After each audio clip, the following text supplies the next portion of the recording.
Nag-post ako sa group nung August 11 kasi nakita ko yung ano ko, yung trunk ko, ayan, oh, baha. Hindi ko alam kung saan dumadaan yung tubig.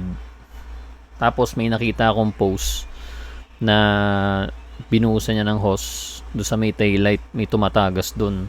Teka, hanapin ko. Ito, nakita ko yung post. Ayan, oh, binibisikan niya ng tubig.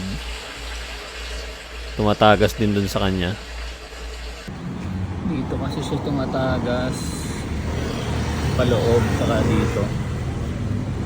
So lalagyan ko ng sealant. Ito, pinalibutan ko na ng sealant para hindi na talaga tumulo.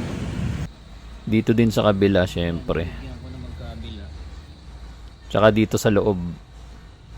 Tsaka yung kabila rin nilagyan ko rin sa loob para talagang sure ball. Tapos tong taillight nilagyan ko ng gasket. Yan, testingin ulit natin kung tutulo pa. Sana hindi na. Ayan, hindi na siya natulo. Pero nagkakatubig siya dun sa parang, yung sa babayang itim na yan. Ayan, no? Pero mahina lang. Pero dun sa gas, sa ano, wala na. Sa taillight. Wala na rin sa loob.